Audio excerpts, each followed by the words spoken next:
Former President Barack Obama facing some criticism this week for his comments toward black men. Many were surprised the former president talked candidly about the hesitancy some black men may have voting for a woman. Take a listen. The women in our lives have been getting our backs this entire time. They've been raising us and working and having our backs. And when we get in trouble, and the system's not working for us, they're the ones who are out there marching and protesting. And so now you're thinking about sitting out or even supporting somebody?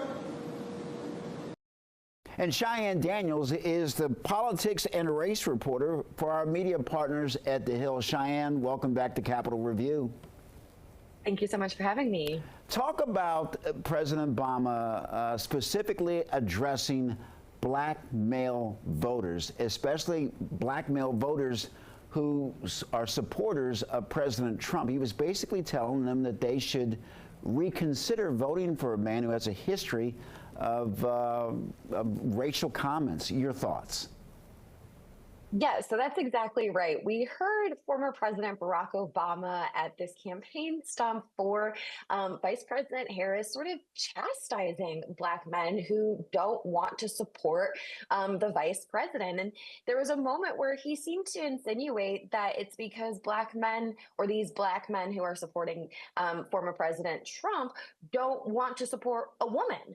And so it was a very interesting moment. You know, I think that this is a moment where we're seeing a little bit of concern from Democrats, particularly around black male voter support, as polls are showing Donald Trump seeming to make headways with the demographic. And so, you know, having Barack Obama out there stumping for Kamala Harris on the campaign trail and trying to send this really stark message to black men about the difference between Harris, the difference between her and Trump, was a really noticeable moment.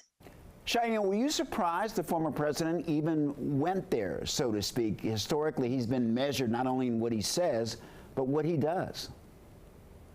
I think this year we are really seeing the Obamas as a whole, right? Michelle Obama and Barack Obama really coming out full swing for Kamala Harris. You know, they're not really holding punches anymore. I think, you know, former President Obama did receive some backlash for his comments where folks are saying, you know, it's not only black men who are the issue. You can't put this entire election on black men. Black men are not a monolith. They can vote for whomever they feel is the best candidate for them.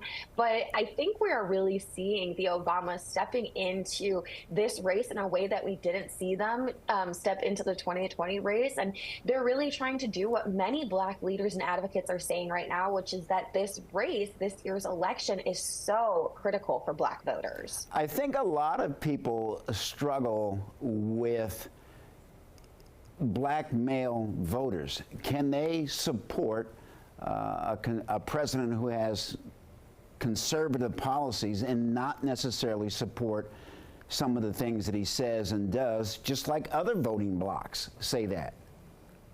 So this is something that I'm hearing from my sources consistently, which is that black men might not agree with some of the rhetoric that Donald Trump is saying. I think there's no doubt that some of his comments have been controversial, but what black men do agree with is some of his policies. And we are seeing this concern that Democrats aren't speaking to black men, that they're not addressing the concerns that black men have, and that, frankly, they're not taking the time to speak to black men outside of, you know, 2 weeks before an election. And so I don't think that it's all that surprising that we're seeing this shift from the Democratic Party to the Republican Party among black men. This is something that the Democrats have been struggling with since 2008, with Obama's first presidential run. Since then, they have steadily been losing black male voter support. But what is interesting is that what I'm hearing from my sources is that regardless of how black men feel about, you know, the policies the candidates are putting forward, what it's really going to be a question of is whether or not they'll show up to vote at all in November, whether they're going to vote for a candidate or take a vote for the couch. Cheyanne, what good, if anything, can come out of this discussion, especially within the black community? One thing that I think is definitely happening the closer we get to this election is the focus on the importance of Black voters, and in this case, of Black men specifically. We know Black women show out in higher numbers than Black men in every election, and that gender gap actually transcends racial boundaries. We see that consistently among men and women. But what we are now having a conversation around, and what many Black men that I'm talking to are saying that they're happy about, is the conversation that Black men aren't a monolith, and they shouldn't be forced to vote for somebody that they don't want to vote for just because, you know, Democrats or Republicans. That this is really starting a conversation around what are the priorities for this demographic and how do we address those concerns that they have. Cheyanne Daniels, thank you very much for joining us.